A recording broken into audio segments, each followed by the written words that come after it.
যে ব্যক্তি বাড়ি থেকে কোথাও বের হয় সেই সময় ছোট্ট দোয়াটি পড়া সুন্নত।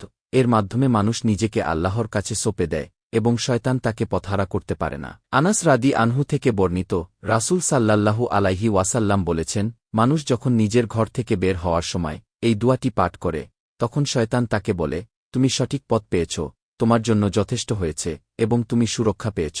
আর শয়তান তার কাছ থেকে সরে যায়। এরপরে আরও অন্যান্য শয়তান তখন বলতে থাকে, তুমি ওই ব্যক্তিকে পথভ্রষ্ট করতে পারবে না, সে তো সঠিক পথের সন্ধান পেয়েছে, তার জন্য যথেষ্ট নিরাপত্তা রয়েছে এবং সব শয়তান থেকে সুরক্ষিত রয়েছে।